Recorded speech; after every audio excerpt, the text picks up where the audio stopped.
Olá! Estamos aqui hoje na cidade de São Paulo, em uma das nossas unidades Supera, onde vamos nos encontrar com a doutora Ana Luísa Rosas. Ela é neurologista e vai explicar um pouquinho mais para a gente sobre memória e qualidade de vida. Vamos lá? Boa tarde, doutora. Boa tarde. Seja bem-vinda, obrigada. Obrigada a vocês pelo convite. Doutora, para começar, quais são as principais causas das queixas de memória? Bom, queixa de memória é uma queixa muito ampla, né? É uma queixa que, assim, eu acredito que no meu dia a dia do consultório, ela é praticamente a medalha de ouro. Ela é a principal queixa. Talvez perca para cefaleia só. Tirando cefaleia, eu acho que a principal queixa realmente é a queixa de memória, que a pessoa vem preocupada, se está esquecida, se aquele esquecimento que ela tem é normal. Porque é muito complicado você rotular alguns esquecimentos como normal ou anormal. Então tem uma linha muito tênue aí entre os dois para a gente poder definir se a pessoa de repente está iniciando algum processo neurológico degenerativo ou se aquele tipo de perda de memória, aquele esquecimento, aquele lapso seria próprio para a idade ou próprio para a situação que ela está vivendo. Então tem algumas doenças que cursam com queixa de memória e não quer dizer objetivamente que a pessoa esteja com quadro demencial, por exemplo, né? Então entre o normal, a pessoa ter queixas de memória que são consideradas normais e queixas de memória que a gente já poderia considerar um processo neurológico degenerativo, existe uma gama de situações que a gente tem que fazer esse diagnóstico diferencial quando a pessoa chega com essa queixa no consultório. Então, por exemplo, casos de depressão, ansiedade, às vezes as pessoas são muito ansiosas e a ansiedade faz com que ela tenha queixas de memória. E essas queixas de memória, elas ficam muito evidentes, então a pessoa vem procurando, eu estou muito esquecida, eu esqueço tudo, não guardo nada, não consigo me concentrar, eu vou estudar uma coisa, eu tenho que ler 3, 4 vezes e ainda assim tenho que voltar para ler o que eu li antes porque eu já esqueci, blá, blá, blá, tudo isso. Aí eu paro e falo assim, você está ansiosa, está passando por algum problema em casa, no trabalho, aí desanda a falar um monte de coisa que está acontecendo de ruim, né? Por quê? Porque a ansiedade traz isso mesmo. E muita gente reclama de memória, que tem problemas, tem lapsos. Quando a gente deve passar a se preocupar com essas falhas de memória?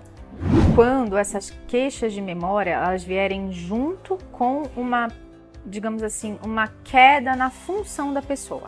Nós funcionamos no nosso dia a dia, né? A professora funciona como professor, um médico funciona como médico, uma dona de casa funciona como uma dona de casa. Vou dar um exemplo de uma dona de casa, por exemplo. Quando que ela deve se preocupar, de repente, que está esquecida?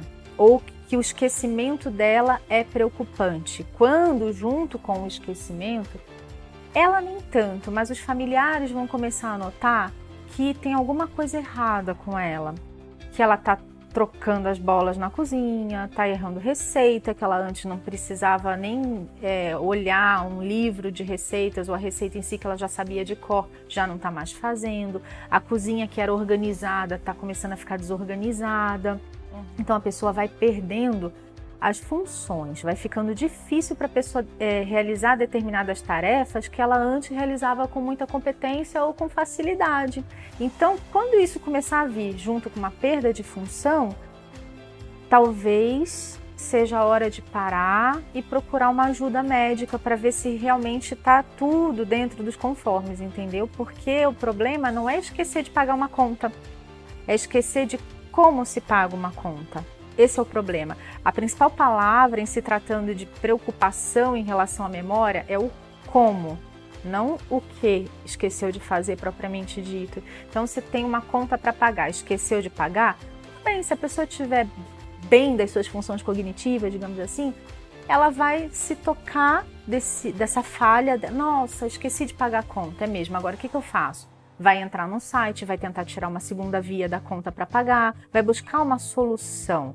É a função executiva da pessoa, o planejamento. Ele está ali tentando sair daquela enrascada que ele mesmo se colocou devido ao esquecimento, entendeu? e aí vai buscar solução para aquilo.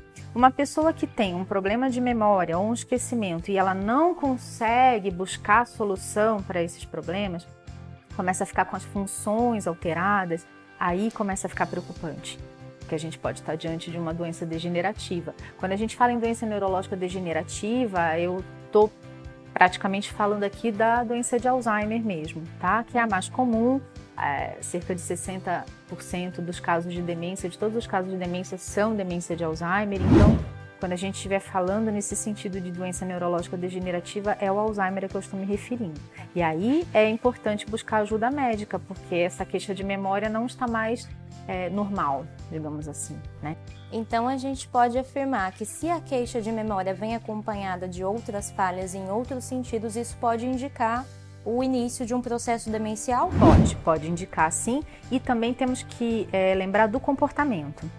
O conceito de demência, ele evoluiu muito durante os anos. E até há bem pouco tempo atrás, a gente tinha como conceito de demência a alteração da memória, mais a alteração em 2 outras áreas cognitivas. Hoje em dia, a gente já tem que esse conceito mudou um pouquinho e não é só a queixa de memória, pode ser uma queixa comportamental também inicialmente, com alterações outras, em outros setores da esfera cognitiva. Por quê? Porque quando a gente tinha a primeira definição, que contemplava só a memória mais a perda de 2 funções cognitivas, você deixava escapar justamente o comportamento. E nesse sentido a gente não englobava uma demência que se chama demência frontotemporal, que é basicamente comportamental e não amnéstica no início, né? Depois elas ficam com características amnésticas também. Então a gente não contemplava outros tipos de demência. Então o conceito de demência mudou um pouquinho. Então quando você me pergunta, quando você tem queixa de memória, mais alteração de função, a gente já pode dizer que talvez esteja diante de um processo demencial? Acho que sim, acredito que sim. A gente poderia afirmar isso, só que com um pouco de cautela. Temos que ir adiante, fazer todas as investigações necessárias, entendeu? Para a gente poder não errar num diagnóstico, que é um diagnóstico muito sério, é muito né? sério, né? Grave. É muito grave. E existe algum teste, algo que os familiares podem fazer para identificar se existe algum processo demencial acontecendo ali com aquela pessoa, ou é apenas com base na observação, o que está ali fora da normalidade? Existe algum método? Os familiares vão perceber quando alguma coisa está diferente. Às vezes a pessoa ainda trabalha, né? Então os colegas de trabalho vão se reportar provavelmente a alguém da família: olha, fulano tá esquisito, tá fazendo algumas coisas e tal, é melhor ficar de olho. Então é uma coisa muito observacional mesmo, não tem assim uma regra, vamos fazer isso, não tem um kit família para descobrir se seu pai e sua mãe tá certo, tá ali desenvolvendo tá alguma ali, doença. né, já em cima do muro, não tem. É que isso preocupa muito, principalmente os familiares. Exato, né? mas é observacional mesmo, porque infelizmente uma característica do processo demencial, né, da doença neurodegenerativa, é que quando os sintomas começam a aparecer, que começam a ser observados, que a gente começa a ver que aquela pessoa está com problemas, o processo degenerativo cerebral já está acontecendo, quiçá 10 anos, 12, 15 anos antes. É um processo que já vem no cérebro da pessoa há muitos anos, e quando ela começa a apresentar os sintomas é que realmente a gente, olha, tá esquecido, tá deixando panela no fogo, deixou a porta da casa aberta. Mas aí já foi, né? Aí o processo já está acontecendo. Por isso que é importante também a gente abordar, de uma certa forma, prevenção, proteção, porque isso tudo já tá vindo. Existe alguma maneira de prevenir o aparecimento desses sintomas ou prevenir que a doença acometa o indivíduo? Prevenção, em se tratando de doença neurológica degenerativa, é uma palavra que a gente tem que ir com um pouquinho de cuidados, né? Porque, como eu falei, é um processo lento que já acontece algumas décadas, às vezes, antes dos sintomas aparecerem. Então, basicamente, o que a gente tem de prevenção é um estilo de vida saudável. Se você tiver um estilo de vida saudável, se você fizer a lição de casa nesse sentido, você está com meio caminho andado, provavelmente, para tentar despistar, digamos assim, o aparecimento dos sintomas de uma doença, se for o caso dela aparecer naquele indivíduo, porque a gente sabe que a doença de Alzheimer ela tem uma característica genética, ela tem duas formas, ela se apresenta de duas formas, a esporádica e a familiar. E a familiar tem uma característica genética. A esporádica são aqueles casos onde não tem ninguém na família cometido e aparece de repente uma tia, um parente com a doença. Essa é a forma esporádica. A forma familiar é aquela forma onde mais do que duas pessoas da mesma família são acometidas. E aí a gente ainda consegue subdividir um pouquinho adiante em forma familiar de início precoce e de início tardio. A gente colocou um número de 65 anos como limite entre início precoce e início tardio.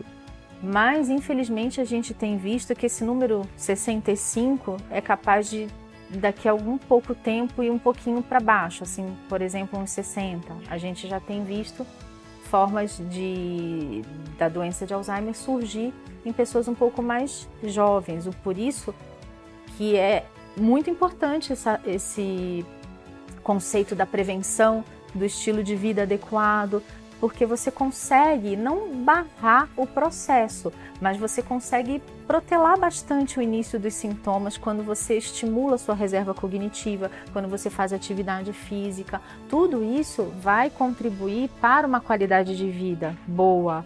E isso vai contribuir para que você diminua o seu risco de ser acometido por uma doença neurológica degenerativa.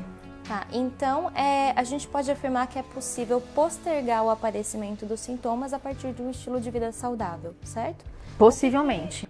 O que seria esse estilo de vida saudável? Quais são os fatores, quais são os pilares de um estilo de vida saudável que a pessoa deve ter para postergar o aparecimento da doença? Basicamente, atividade física, atividade cognitiva, alimentação saudável, né? Então, esses aqui são praticamente os principais, e sono.